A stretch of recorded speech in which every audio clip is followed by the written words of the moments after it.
It's just a privilege to connect with you and my fellow brothers and sisters in your congregation out there in the Atlantic Ocean. I've never had the privilege of visiting your nation, but one day I hope to be there. And so thank you for allowing me to share with you this evening. And I'm going to talk about a number of factors here tonight. I'm going to start out by talking about some real life examples of persecuted Christians, people I know personally, in my role with AFM, Adventist Frontier Missions. I've met many people who live in a state of maybe hidden Christianity, underground Christianity, and this is happening all around the world today. So I'm going to give you some examples, just from that immediately come to my mind right as I've been preparing for this, of different kinds of persecution that have been visited upon people I know within the last 20 years, and some of them are very current. I'm not going to mention any personal names or show pictures for obvious reasons. And then I'm going to take a look at some of the trends taking place around the world right now. I'm going to call them megatrends. You'll understand when I'm talking about them and why I'm calling them megatrends. But those megatrends indicate that the persecution we read about in Revelation 13 is just around the corner. And so when we listen to stories of how persecuted Christians have survived, real life testimonies, it gives us confidence and courage that God does not abandon his children in their hour of need. He has promised to never leave us nor forsake us. And I think it's important, before we talk about the question of persecution and what it feels like and how it's manifested, we need to remind ourselves that God is still in control and that Jesus is coming again. And our names are in the Lamb's Book of Life. And we have the promise of eternal life. And no matter what this world may do to us, our citizenship is in heaven above, from where we are expecting our Savior, the Lord Jesus Christ.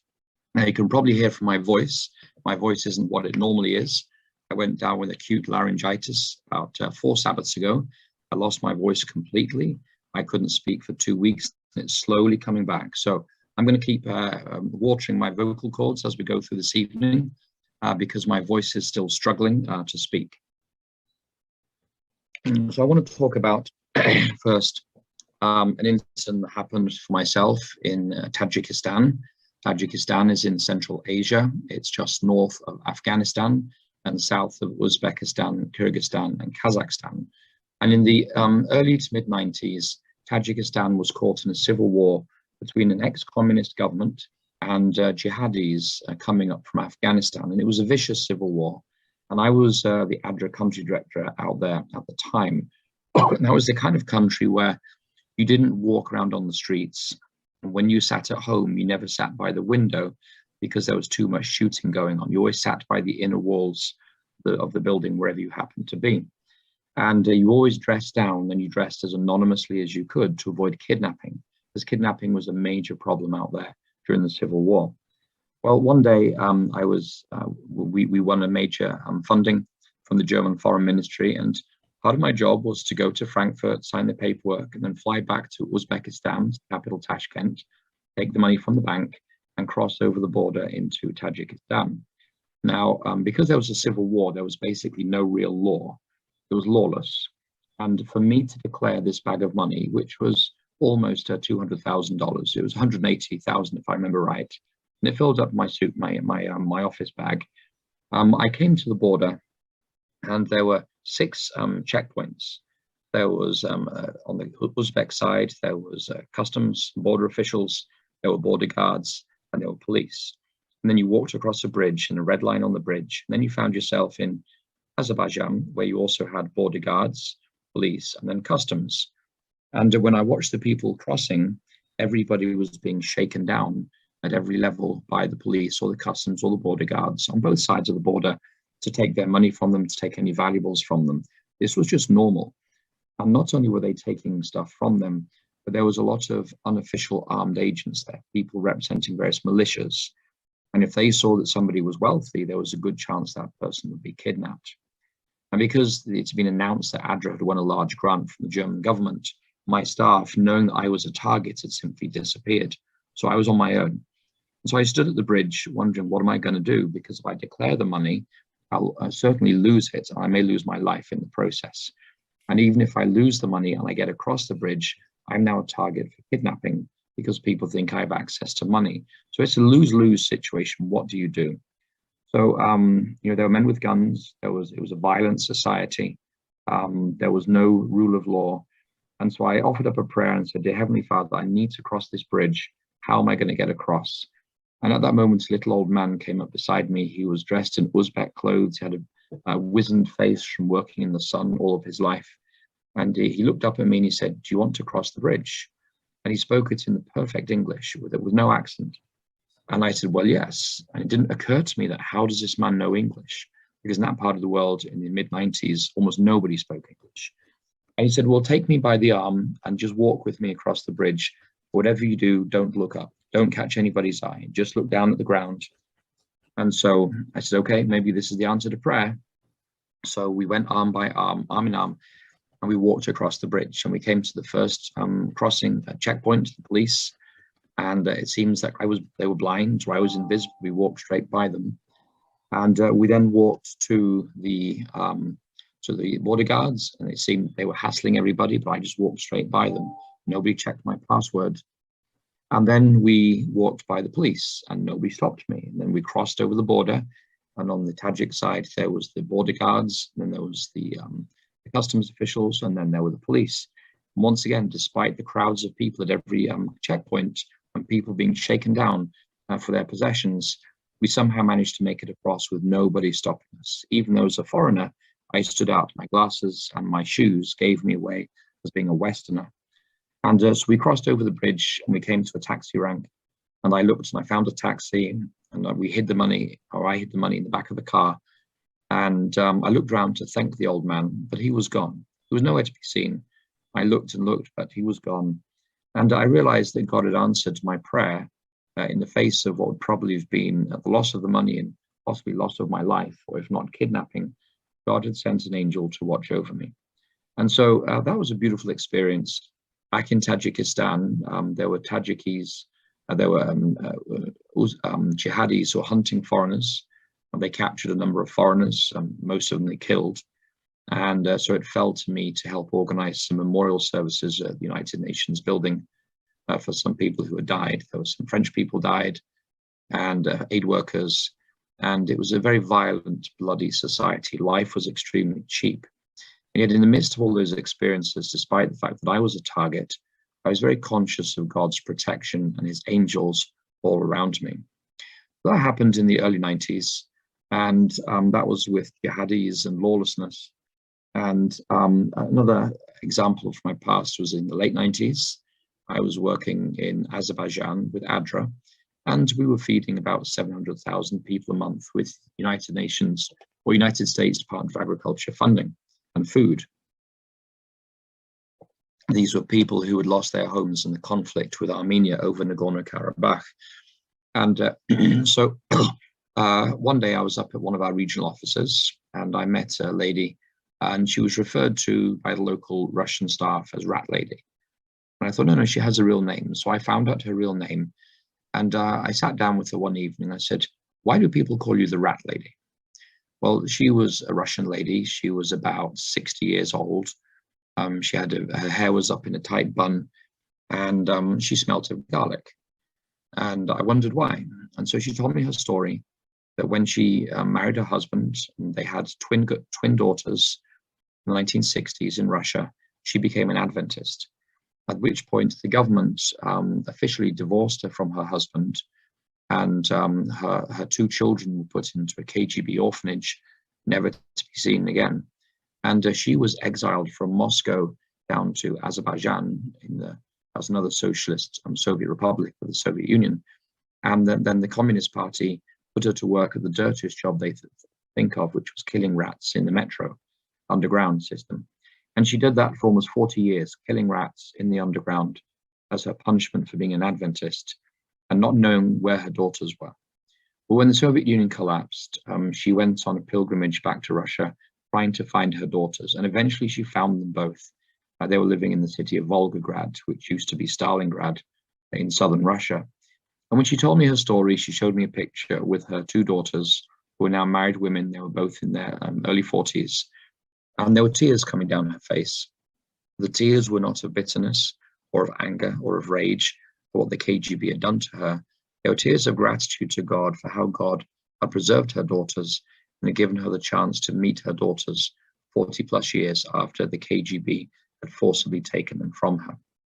So that was something that happened during the Soviet Union. And when you serve in the former Soviet Union in the 90s, as I did, I would come across many, many such examples of faithfulness to God on the part of regular Adventists who endured incredible suffering at the hands of the KGB. And then we just come to something that just happened recently.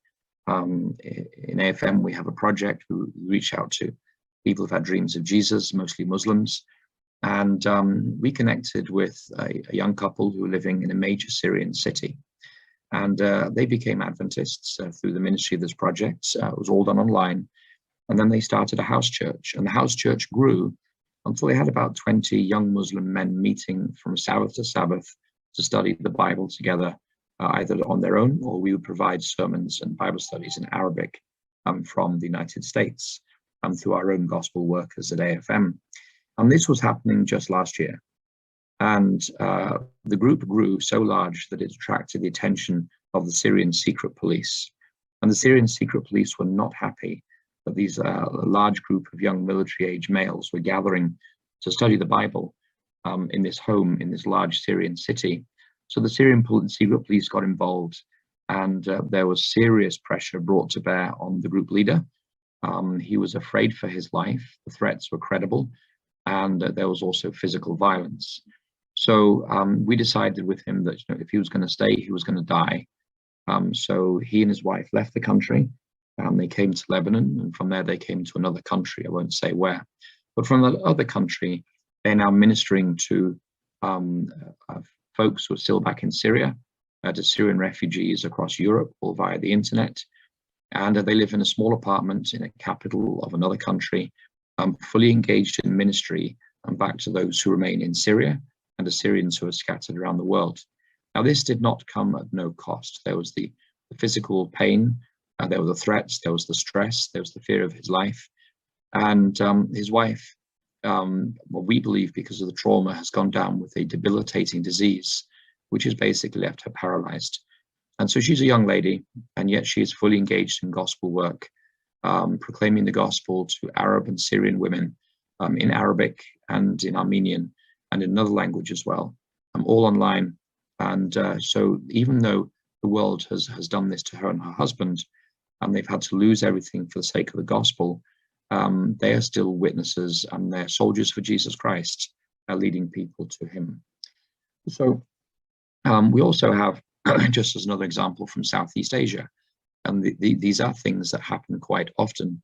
Southeast Asia, a lot of people from the West like to go to places like Thailand as tourists. They like the beaches and the friendly culture, but there are ideologies in Southeast Asia, such as communism or socialism or one-party dictatorship, which mean that governments from time to time will disappear people. And so a friend of mine, her father was disappeared a number of years ago. And when he disappeared, this was kind of a Soviet practice, but this father was disappeared for almost 8 years, and the family had no idea where he was. The police apparently had no idea where he was, but he was sitting in prison cells, and he was roughed up, and he managed to survive. And during that time, the family left the country. They went to a neighboring country as refugees. And then a number of years ago, not so many years ago, the father simply reappeared. And he was an Adventist pastor. And he reappeared and told his story. But nobody could really talk much about it, because if they did, somebody else would be disappeared from the family. And these kind of disappearances, they take place on a regular basis in certain countries in our world today, particularly those that are governed by a communist or a Marxist ideology, where you have a one-party state and where nobody can question the ruling party. The party is essentially, it is the law, and whatever the party does is right. The party is not subject to the law, it is the law. And so I've just given you a number of examples in the last 10 minutes of real-life persecution. And one of the points I want to make about this is that persecution just doesn't just come from one side. Persecution comes from many angles. It may come from armed militant groups. It may come from a mob. It may come from the government. It may come from the state or the secret police. And so Persecution comes in many forms. It affects both men and it affects women, and it affects children as well. Children get caught up into this. And so nobody is immune to persecution when persecution strikes within a given country. So having shared this, and if I could ask, let me just see here. Yes, I will. I just want to open something here. Having spoken about just these examples of persecution that are happening to people I know personally, I meet people like this all the time, and this is what my work involves with Adventist Frontier Missions. I want to talk about some megatrends that are taking place, because these things don't just happen on the other side of the world. We know from Revelation 13 that there will be a global crisis of conscience with global persecution over the question of false or true worship. And so I want to talk about three megatrends that are happening right now in our world that are actually going to bring about that show that final persecution is only years away. It's very close to us now. And the first of those megatrends, if I may pull this up here. First of those megatrends is what we call the Great Reset. Now, you may or may not have heard of the Great Reset. It's becoming a very popular phrase these days. And if you think of the Great Reset, then you think of Dr. Klaus Schwab, the founder and executive chairman of the World Economic Forum. And just last week, they held their annual meeting in Davos in Switzerland, which is an invitation-only event of the world's economic, industrial, political, and cultural elites. Now, the term the Great Reset was actually coined in 2008 after the housing crisis and the global financial crisis by a US scholar called Dr. Richard Florida. But it was popularized by Dr. Klaus Schwab in a couple of books, one just called The Great Reset, just before the COVID pandemic, and one in 2020, a book he co-authored called COVID-19 and the Great Reset. And Dr. Schwab is looking to reimagine what our world would look like, particularly in terms of governance structures as we come out of the COVID-19 pandemic.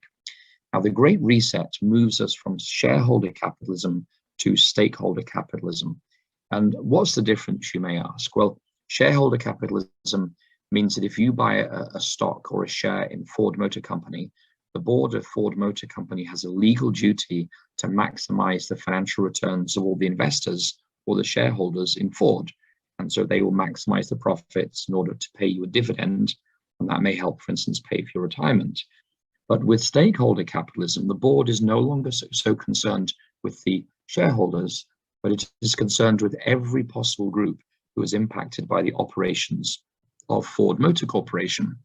Now, in order to track how well they're doing with stakeholder capitalism, the World Economic Forum is pushing something known as the ESG index. This is the Environmental, Social, and Governance Index. This is a de facto social credit system for the major corporations of our Western world today. Now, the ESG index, we see it, from time to time. For instance, now it's the 2nd of June, and for some people, this is Pride Month, and that means that many corporations such as Facebook or Coca-Cola or YouTube will have a month celebrating LGBTQ contributions and lifestyles and artists and so forth. They'll put the pride flag up on their social media platforms, and what they're doing is that they're signaling that they are with it when it comes to the social index, that they are socially progressive.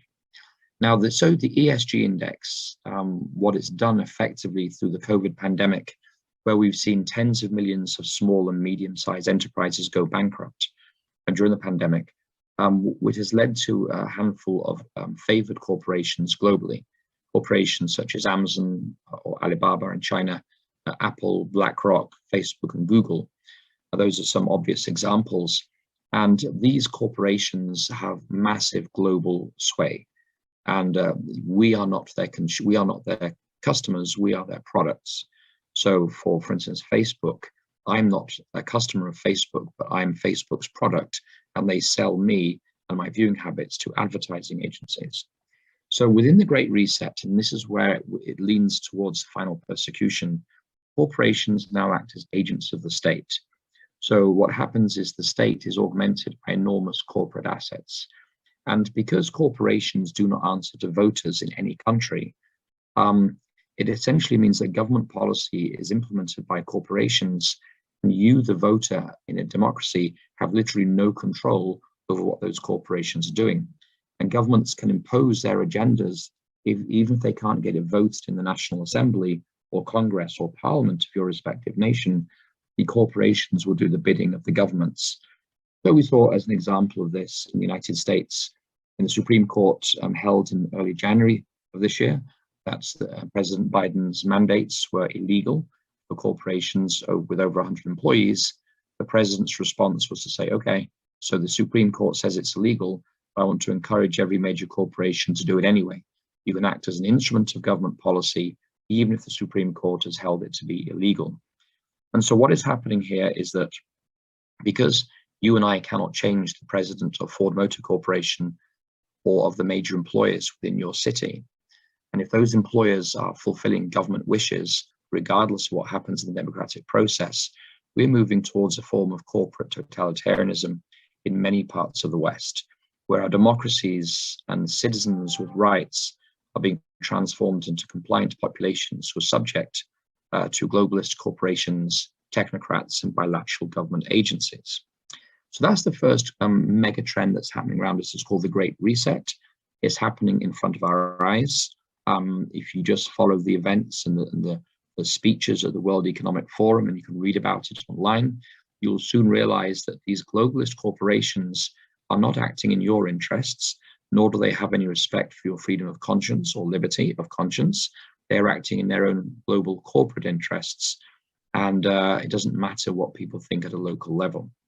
We then come to the second global megatrend, which is also leading us towards that final persecution. And again, I gave you those examples of persecution beginning to show that persecution can come from many angles. And God watches over his children during times of persecution. And yes, some people may not survive that persecution, but God knows his own. And he brings his children through one way or the other. So we come to the second megatrend, which is the question of the fourth industrial revolution. So the first industrial revolution took place in Britain, and it was the mechanical production revolution with railroads, and the steam engine were the key inventions. And if you know the song Jerusalem, very famous hymn, Jerusalem, there's the second verse talks about the dark and satanic mills, where the writer of the song Jerusalem was protesting the dehumanizing conditions of working in the mills of Lancashire in northwest England. You then have the second industrial revolution, which is the late 19th to the early 20th century, where the key inventions are electricity in the assembly line, as exemplified by Ford Motor Corporation. And this brought in the era of mass production. The third industrial revolution was 1960s to the early 2000s. This is the era of computers, semiconductors, personal computers, and the internet. And this ushered in the digital era. And so, you know, I was born in the 1970s, and the world is completely unrecognizable today compared with how it was almost 50 years ago. And even for my children, they cannot conceive of a world where they did not have 3G internet and all the modern conveniences of the internet era. Our world has changed dramatically during the third industrial revolution, but we're now entering what scholars are calling the fourth industrial revolution. And there are a number of factors in this that are also pushing us towards that final persecution. We're looking at integrated IT systems at a global level. So you can press a button in the Atlantic, in Bermuda, or in the Bahamas, or Jamaica, or in Florida, doesn't matter where you are, and a widget gets moved in China, Germany, or South Africa. I mean, it's really amazing how the integrations are taking place. But I got on a plane recently in Chicago to take a flight to Qatar in the Middle East. And instead of looking at my passport, I had to stand in front of an iris scanner to check the biometrics of my eyes. That was my ID, not my passport. And so we're looking at the integration of smart and 3D manufacturing that is bringing about global integration. And that global integration economically is also driving global integration politically. And that's the key issue, that economic integration brings with it political integration. And so key breakthroughs in the fourth industrial revolution include the advent of autonomous vehicles, 3D printing, advanced robotics. And this is not just better robots to make cars. This is robots in nanotechnology. So these are robots that are barely visible to the human eye, yet they may have a very powerful function in medicine. Maybe a robot could be used to clear out your veins, for instance, of atherosclerosis. We're seeing new materials being developed, such as graphene and PHTs, which are a form of polymer. And graphene is many, many times stronger than steel, and it can be smaller than a human hair. The interconnection of IT systems, the arrival of blockchain, we'll talk about that a bit more in the third megatrend. And then finally, gene editing. And there's a process called CRISPR. You can search for it online. It's a well-established method of gene editing and gene therapy. And then we have the rise of artificial intelligence. Now, the rise of artificial intelligence is happening before our very eyes. Now, my wife is an English teacher, and we talk about what the future holds, and she recognizes that artificial intelligence is becoming so advanced that maybe in 10 years, there'll be no more need for human English language teachers. Why? Because robots can do it for us, and you can talk to a head, and the head will respond to you as would a teacher with perfect knowledge of the grammar and walk you through multiple exercises as if the head were a real teacher. And this is where artificial intelligence is going. And more jobs will be replaced by artificial intelligence. A part of the fourth industrial revolution is what is known as transhumanism, or humans 2.0. Now, it's always good when you're doing presentations or searching a Bible topic to go to the source document. And so Max Moore is a very famous transhumanist, and he described what it meant back in 1990. And he argued that transhumanism is a class of philosophies of life that seek the continuation and acceleration of the evolution of intelligent life beyond its currently human form and human limitations by means of science and technology, guided by life-promoting principles and values. So what do we mean by this? According to transhumanists, the human species is at a relatively early stage of evolution development, and we have great potential for future evolution development. And the best way to do that, and recognizing the threat that artificial intelligence poses to this world, and we're not talking science fiction here, the worry is that the artificial intelligence becomes so smart that it simply rebels against its human masters and locks us out of the world. And so the best way to avoid that doomsday scenario, let's say the rise of the machines, is to combine human biology with artificial intelligence. And so transhumanism in the early 2020s now means the conscious merging of the biological human body with artificial intelligence or robotic technology. So for instance, I have in my hand a phone. Now this phone has more computing power than the Apollo missions to the moon in the 1960s. But this is technology that is outside of my body. And what we're now looking at is merging that technology within my body, so that there is an indivisible link and a seamless flow of data from the body to the computer and back again. So one of the best examples of this is Neuralink. Neuralink is a company established by Elon Musk in 2016, and he's developing an implantable machine-brain interface. So what Musk is trying to do, and he's very public about this, is to treat serious brain diseases and disabilities such as deafness and blindness in the short term, with a long-term goal of achieving human enhancement or transhumanism with the symbiosis of the human brain with artificial intelligence. So we essentially become a form of cyborg, you might say.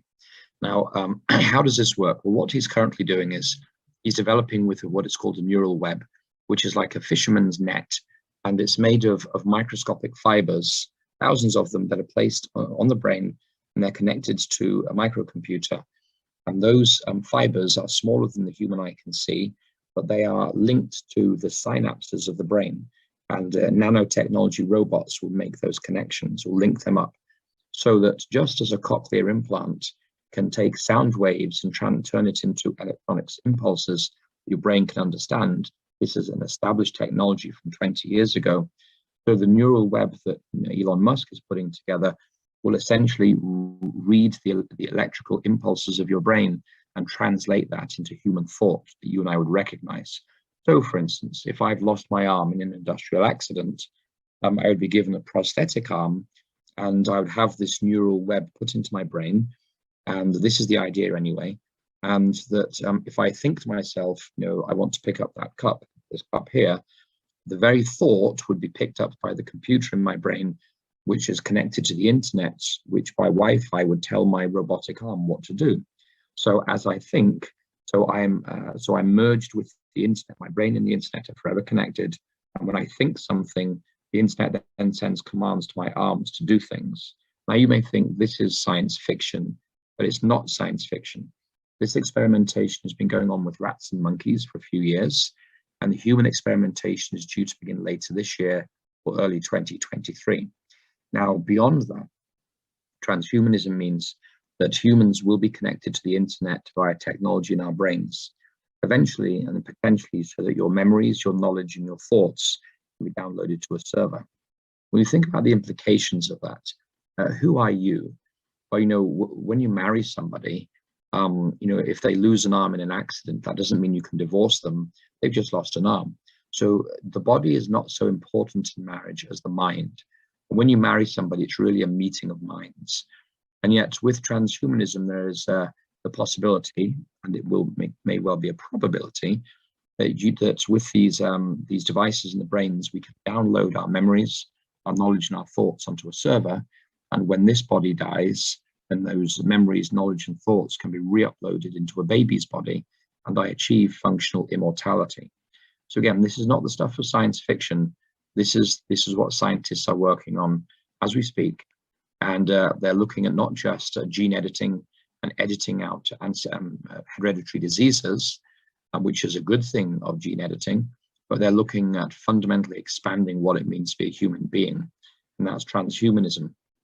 So the simultaneous breakthroughs in gene sequencing and nanotechnology and quantum computing are all going to affect us, and particularly your children, socially, biologically, and most importantly, at a political level. So this is what Schwab says. He discusses this in 2016. And I've got a quote from him here. And he writes in generalities, so you have to kind of parse what's he trying to say here. What he says here is, I'm going to quote, he says, "I feel that the required levels of leadership and understanding of the changes underway across all sectors are low, and contrasted with the need to rethink our economic, social, and political systems to respond to the fourth industrial revolution. As a result, both at the national and global levels, the requisite institutional framework to govern the diffusion of innovation and mitigate the disruption is inadequate at best, and at worst, absent altogether." And so what's he talking about here? He's basically saying that the current global governance systems are inadequate to meet the challenges of the fourth industrial revolution, and we need to put in place a new global political system. That's what he's arguing for. And it's not hard to see where this is going. And so the fourth industrial revolution parallels the Great Reset in terms of how the economy works in requiring or pushing humanity towards a global governance system. It may be a one world government, but it may be all the governments of the world acting in unison, as they did, for instance, during the COVID pandemic. Then we come to the final of the three mega trends that are leading us directly to the final persecution that we read about in Revelation 13. I want to talk about digital currencies. Well, all economies currently use fiat currencies. Fiat is a Latin word. It simply means let it be. And so the economy is kind of conjured out of thin air by a central bank. And the supply to the economy is controlled by monetary or fiscal policy. So monetary policy is the supply of money in the economy. And when the government puts up interest rates, then less people are willing to borrow. So the supply of money goes down in the economy. And fiscal policy is the taxation policy. So high taxation means there's less money in the economy. When the government reduces taxation, people are willing to spend. But as you know, wherever you are in the world these days, we're now seeing rapid inflation. And inflation is devaluing the value of your fiat currencies. So I was chatting today with a colleague who works in the Middle East. And when he arrived in that country 6 years ago, there were 2 of the local currency to $1. They're now 30 to $1. So his currency is rapidly depreciating. And last year, it cost 3 of his currencies for a head of cabbage. Now it costs 30 of those currency units for a head of cabbage. So people are, they're cutting back on their food. They're enduring chronic malnutrition right now. And so our current fiat currencies, whether it be the US dollar or your currency there in Bermuda, or whether it be the British pound or the European euro or the Japanese yen, these are all being devalued through money printing. by the governments around the world. So we're seeing rapid inflation now, and inflation historically destroys the middle class. And when you lose the middle class, you lose political stability and participation, and you end up with dictatorship by a small economic elite at the top of society. And inflation erodes the real value of the national debt. So that's good from a government's perspective, but it is a regressive tax on the poor. And in inflation, normally a good practice without inflation is to save money for a rainy day. But when there is high inflation in the economy, logically you want to spend as much. Whenever you get paid, you immediately spend it so that you maximize the purchasing power of your money. But of course, if everybody does that independently, which is the rational thing to do, that further exacerbates the inflationary pressures, and the economy goes down the drain that much quicker. And because of this, we're seeing the rise of cryptocurrencies such as Bitcoin, Ethereum, Solana, or XRP. Now, they operate under a decentralized finance system. So if you want to send me money, or I want to send you money right now, I'll go to my bank and I'll make out an instruction for a wire transfer to your bank, and that I have to ask permission for that. And the wire goes to corresponding banks, maybe in New York or Washington, or maybe London or Paris. And there's government oversight and control, and you have to ask permission to do these financial transactions. But the younger generation, and it's often the younger generation these days, they see that fiat currencies are dying, the dollar is dying, the pound is dying, the euro is dying, and therefore they're investing in peer-to-peer networks where you do not need anybody's permission. So if I want to transfer 100 Bitcoin to you, I can do it online without the need to go through a bank or a government control system. That's why it's called decentralized finance. And decentralized finance allows much greater personal control over your financial assets. It avoids all government currency controls, and many people, for instance, from London to Nigeria, are using it for remittances because it's such an efficient way of transmitting value around the world. And so cryptos have been very attractive for a number of years, particularly for the younger generation who don't want to be caught up in the inflationary pressures of our fiat currencies. But, and this is the but, our governments know that the fiat currencies are dying. And so many Western governments are now actively developing what are known as central bank digital currencies, known as CBDCs. In Britain, it's called the Britcoin, or in America, it'll be called the digital dollar. And with these digital central bank currencies, every transaction will be recorded as a transfer of tokens between digital wallets on the blockchain. But what would essentially happen is the central banks would have absolute knowledge of every transaction that takes place. There would be a massive centralization of economic and political power with the central banks, because if they know every transaction that takes place and they can freeze your account at the touch of a button, they have absolute control over what you are or are not allowed to spend your money on. So the Bank of England, Director of Financial Technology, it's a guy called Tom Mutton, he spoke about this at a conference earlier this year. And this is what he said. He said there could be seen some socially beneficial outcomes for that. That is the introduction of the CB, central bank digital currency. He said preventing activity which is seen to be socially harmful in some way. And so what they're talking about there openly at the Bank of England is that the government can actually program these central bank digital currencies to stop people spending their money on that which the government disapproves of. Which essentially means the government is going to be telling you what you can and cannot spend your digital currency on. And so central banks would inevitably become instruments of government coercion, approving loans and expenditures for that which the government deems to be socially acceptable or politically desirable, and then freezing the accounts of anybody who holds unacceptable views in a given society. You say, well, that would never happen. It happened just in the last 6 months in Canada, where Prime Minister Trudeau froze, or he instructed the banks to freeze cryptocurrency accounts and the bank accounts of everybody who donated to the trucker convoy, not because the trucker convoy was illegal, but because Prime Minister Trudeau didn't like what they were doing. And he said they have unacceptable views.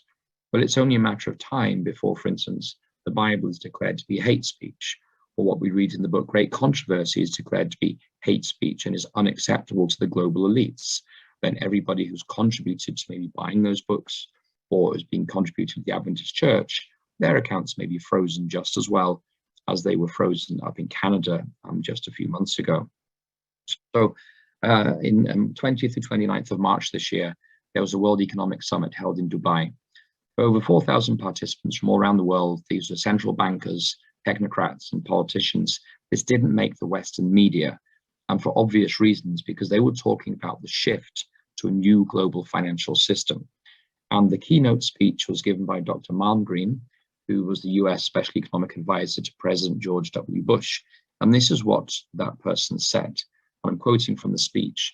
It says, "What underpins a world order is always the financial system. We're on the brink of a dramatic change where we're about to, quote, abandon the traditional system of money and accounting and introduce a new one. It means digital, having an almost perfect record of every single transaction that happens in the economy, which will give us far greater clarity over what's going on. It also raises huge dangers in terms of the balance of power between states and citizens." So at a global level, the global thought leaders, central bankers, are openly talking about the introduction of central bank digital currencies. At the World Economic Forum this last week, the central bankers were openly talking between 3 to 5 years, these things will have been rolled out. Now, to use a CBDC, you need a digital identity. And so because our governments know that we're moving towards digital currencies, they're not so worried about the debasement and the destruction of the fiat currencies, which basically means the destruction of your savings and the destruction of my savings, because we're going to shift to a new system anyway. And so central bank digital currencies allow ultimate control on a global basis of all transactions of every person on planet Earth, either by one world government or by the Western banking system acting in coordination with each other, where they can assign value and access to every human being. And access and utilization of the new central bank digital currencies will be based on your social credit score, such as what you believe, who you vote for, what you post on social media, and what faith group you're a part of. So the loss of financial freedoms will inevitably lead to the elimination of civil liberties and religious liberty. I'm not just saying that here tonight. The alarm bells are ringing in the financial press. There are quite a few journalists, particularly in Finland and Sweden and Norway, where they treasure their civic freedoms, who are raising the alarm bells and saying if we move towards central bank digital currencies, politicians being what they are, they will use those digital currencies to force the population into certain expenditures and to disallow other expenditures. So when we as Adventists talk about Revelation 13, Revelation 13 talks about two beasts, one from the sea, one from the land. One is a global spiritual power, which is clearly identified as being the papacy. The other is a global military power, which is identified as being the United States of America. And that second power, the United States, seeks to coerce and enforce worship according to the dictates of the first beast. And in order to do that, the book of Revelation, chapter 13, talks about on a global level that people will not be able to buy or sell unless they accept what is called the mark of the beast, unless they will bow the knee to the new systems of worship that are being imposed by the papacy. And so even like 2 or 3 years ago, people would say, well, how would that be possible? How could America force everybody in the world economically to act in a certain way? And with the advent of central bank digital currencies, that possibility is right here. It's upon us. It only requires the political will to do it. And given what we've seen in COVID, it doesn't take much for governments to act in an authoritarian or a dictatorial manner. So in conclusion, we have 3 great trends: the Great Reset, the Fourth Industrial Revolution, and digital currencies. These are bringing us to the climax of Earth's history. They're taking place at a global level. I have no control over it, neither do you, but God is still on his throne. And so I want to challenge you tonight to position your life in such a way so that the corrupt powers of this world have as few pressure points on you as possible. Practical things like get out of debt or grow a garden. Practical things you can do so that when pressure is brought to bear upon you, you can withstand it for as long as possible. And one thing we learned during the COVID pandemic was when these terrible decisions are forced upon everybody through the mandates, you're basically on your own. It doesn't matter what the church thinks, what lawyers think, or what polite society thinks. You're on your own when these global crises hit. And so we need to be positioning ourselves so that the corrupt powers of this world have as few pressure points on us as possible. That's the first thing. The second thing is we know that persecution is coming. It's in the book of Revelation 13.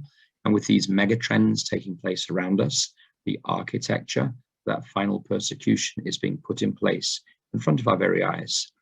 And so I want to challenge you to just start preparing yourselves spiritually, financially, and emotionally for what we know is going to come.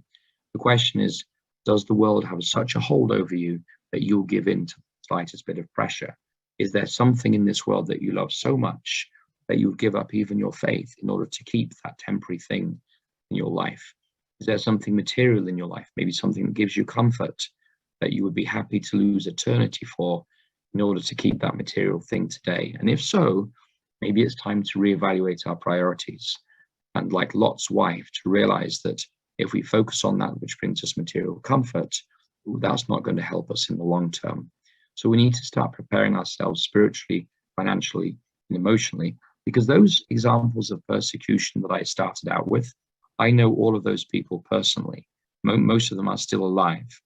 And this persecution is happening on a day-to-day basis. And in AFM, at least half of our projects are in what we call closed access countries, where we cannot admit that they are missionaries. They have no official visible ties to us, because there is persecution. There are jihadis, there are authoritarian governments, there are local pressure groups, there are mobs in many countries of the world who would kill a missionary given half a chance.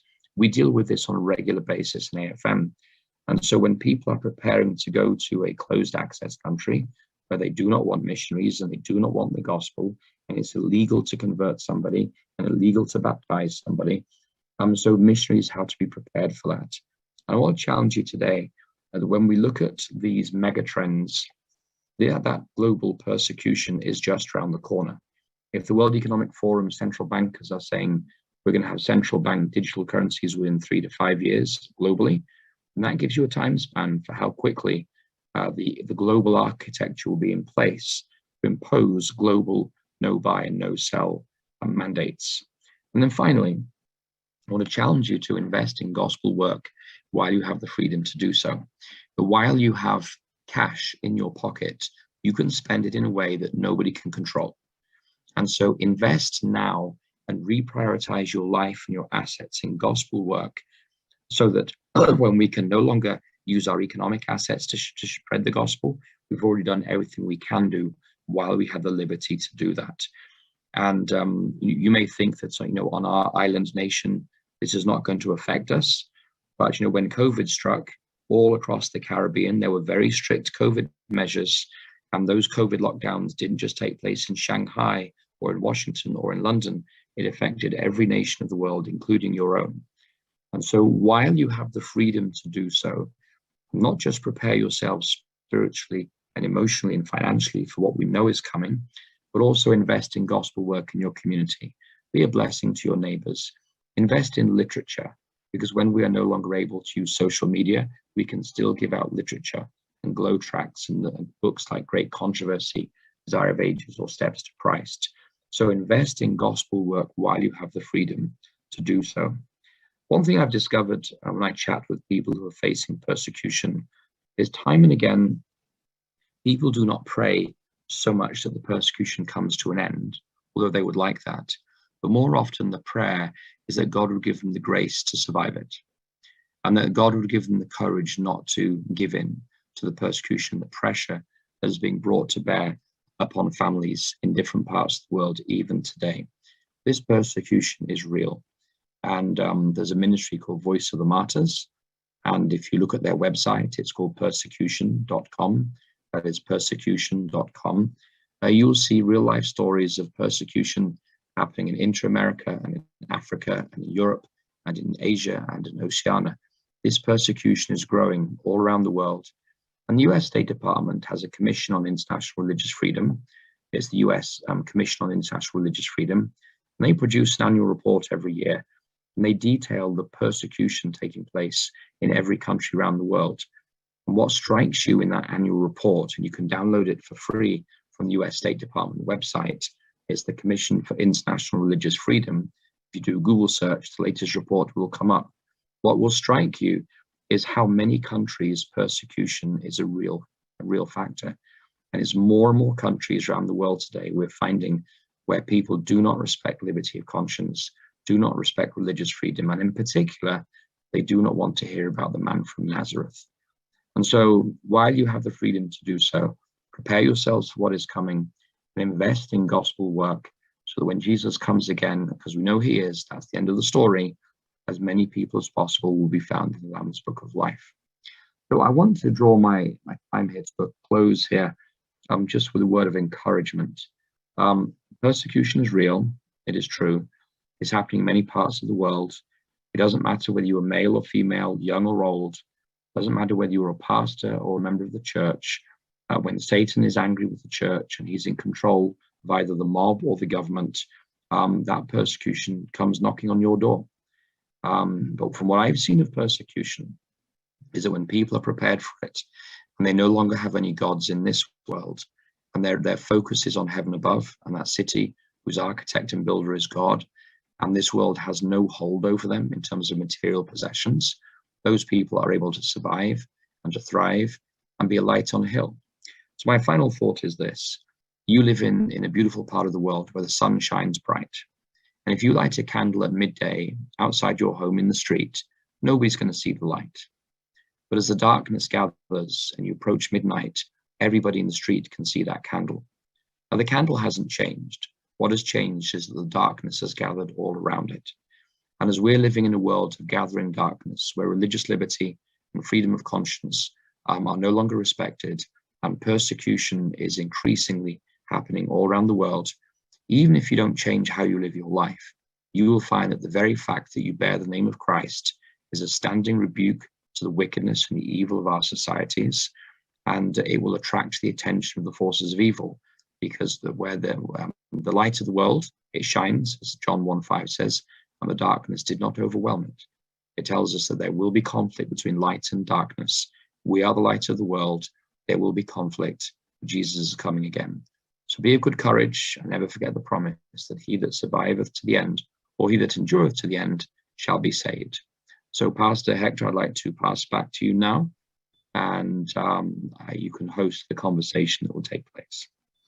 Well, to be honest with you, not many people have any questions. I've been checking our YouTube page, and some of our hosts said that some of our participants who are co-hosts, they want to go over the material that you have so far presented. I've had the privilege of getting to know you for about maybe 1 or 2 years. And one thing I would have a question for you. I think this would be helpful. You have the gift of being a missionary. Having been a missionary and being one, even now, you've been voted president of AFM, Adventist Frontier Missions. When you look at persecution, you look at it through a different set of eyes. That someone who has really never ventured out of their community, out of their society, even, maybe they've traveled, but not traveled with the express intent of sharing the gospel. When they hear these things, it's a little bit unsettling for them. Obviously, if you have the gift of being a missionary, you're going to be accustomed to a certain level of resistance, even physical resistance, and maybe even pay with having to be in hiding or something else. Those of us who don't have that gift, and just about any news unnerves us, what can you share with us about the power that God has to preserve, to stay, to keep that which is his? Why don't we have that in closing? That's a really great question, Pastor. And you're absolutely right that whether you live at home in Bermuda or in London or in New York, if you live your life in one city or one state, one nation, and you don't travel much, it's often you can live a life and be almost oblivious to the reality of persecution around the world. What I found as I've traveled around the world is that oftentimes the pastors are the first to be targeted if it's from the government. And then the leadership of the congregation falls to often local women, because the men are often taken away. And what I found is that God uses the most humble of instruments in the most powerful of ways. And he uses people that you would never imagine would be a powerful witness, and people who you would never imagine would stand up to the most terrible persecution manage to do so. And God gives them the grace to do so. But what I also see is that your character is revealed in times of crisis. It is not formed in times of crisis. And when people are raised and they know that persecution is coming, the best way to prepare for it is to live according to the light that God has given you today, and to be conscious about every decision that I make today, that is this the will of God? Is this revealed in scripture or not? What does the spirit of prophecy say? Am I living according to the light? And am I willing to make sacrifices today? Am I willing to, I was once offered a job that required work on a Saturday once a year. And I said, no, that's the Sabbath. And so I lost the job. Am I willing to stand up for my faith when it's relatively easy? Because if I am, I'm exercising the muscle of faith and courage. And when the more severe persecution comes, I'm more able to stand it. So I've also found that we need to be comfortable with being on our own. And that means I need to have a personal walk with God. So I need to have a meaningful prayer life, because there's going to come a day maybe when I'm in a police cell and it's just me on my own, and I need to be able to talk meaningfully with my Heavenly Father. And that doesn't just happen overnight when persecution strikes. That starts today by investing time and intentionality in my devotional life and learning to listen to God. And so learning to have a meaningful devotional life, learning to be alone with God now, and to be comfortable to be alone with God, not just living in a church life, in a communal setting, but having that very meaningful personal engagement with God. Those are all very important preparations. So when persecution strikes and I'm in a prison cell, let's say in solitary confinement, I'm not afraid, because I can just turn my heart to prayer.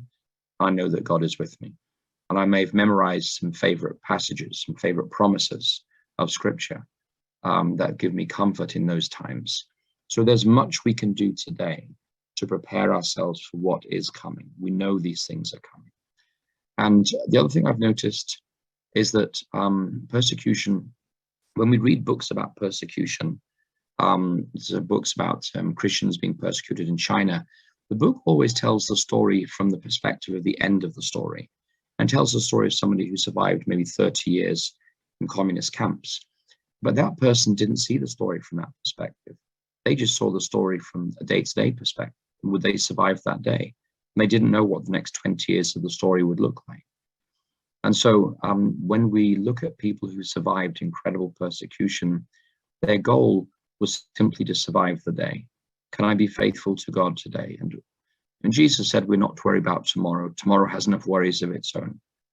But today, instead of worrying about what's happening to me, I should seek first the kingdom of God and his righteousness. And all these other things, that is, my material needs, will be supplied to me. And so time and again, I see people surviving persecution who just live day to day, trusting that the future is in God's hands. Their focus is not on, will I survive, but will I be faithful today? Will I faithfully represent Jesus today? That's all I ask. And whatever he asks of me today, or wherever he puts me tomorrow, that's his business. I just want to be faithful to him today and to not lose my faith. I want to be a faithful witness of who he is to those who may be imprisoning me, or who may be torturing me or beating me up in a police station. So these are some factors that I've seen around the world. And these are things that we can all start to apply today. We know this persecution is coming at the end of time, so we can deliberately nurture our devotional lives. We can nurture an obedience to the promptings of the Spirit every day and live according to the light that we have, and be willing to make difficult decisions today. Because if we're not willing to stand up for Jesus, even on small issues today, we're not going to stand up for him when the major crises hits tomorrow. So just some thoughts there, Pastor, from based on what I've seen around the world with persecuted Christians. I work with persecuted Christians on a daily basis. Some of them have got incredible stories to tell. They're real heroes of faith. And I just want to encourage your congregation that if you have visitors coming to your congregation from another part of the world, ask them to tell their story.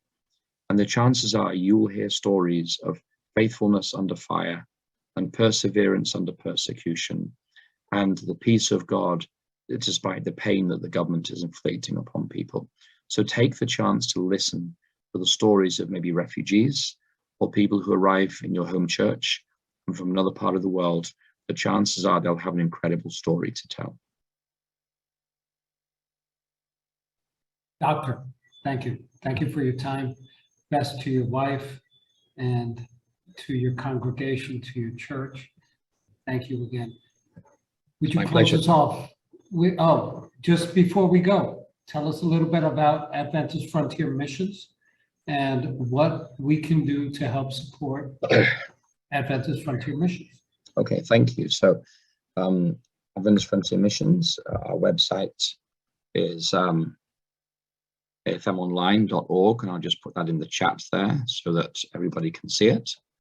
We were established in 1985. We're a lay ministry, and we have some pastors working for us. I'm a pastor, but most of our missionaries are lay people. They are teachers, they're accountants, they're architects, they're mechanics and engineers.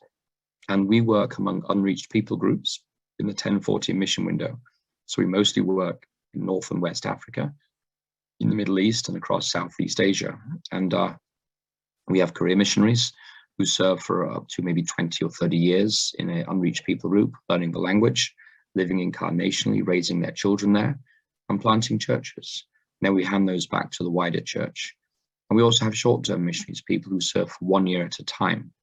And they serve for 1 year at a time, and they decide, do I want to be a career missionary, or they just have a year of their life they want to give. And, you know, I was, just to give an example, I was preaching in Minnesota last week, and a man came up to me from Iowa.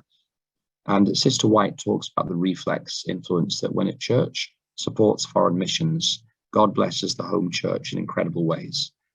And he said to me, we took that promise in spirit of prophecy, and the church was never meeting its budget. There were always arguments about money. And we decided to sponsor a foreign mission overseas, a foreign missionary.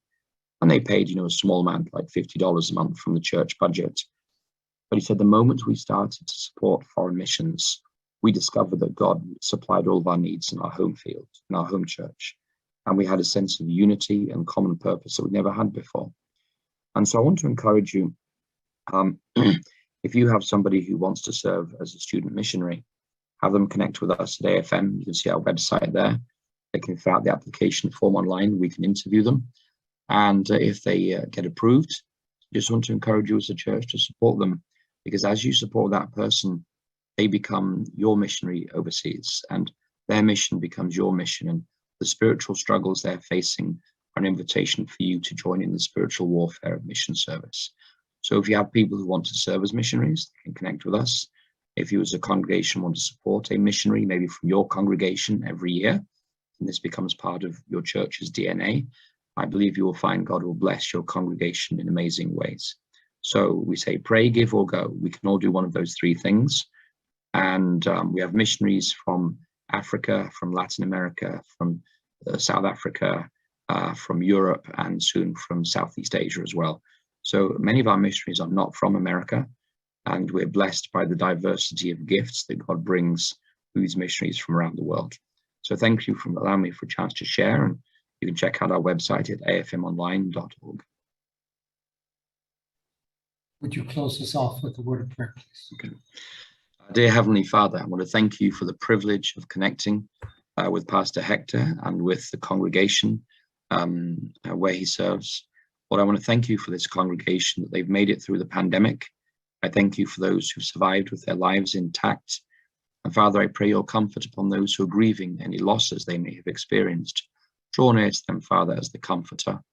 I pray, Lord, that as we face the final crisis coming upon planet Earth, that you will draw near to each of us as the Spirit of truth and the teacher of righteousness, that we might know how to live our lives day by day, Not only, Lord, that we would retreat, but that we would be a light on a hill that cannot be hid. So, Father, bless this congregation, bless their life together. I pray that the people of their community will know that they are disciples because of the love they share one for another. In the name of Jesus, I pray. Amen. With that, my brothers, my sisters, thank you very much for joining us. If this presentation has been edifying, if it has been informative, if it has been encouraging in any way, please share it. Share. We are on YouTube. For some reason, something happened to our Facebook. We'll get that sorted out. But we will be posting this in its entirety very soon. So please share, like, and subscribe to our YouTube channel. God bless you all. Thank you again, Dr. Vaughn. God bless. Good night. Amen.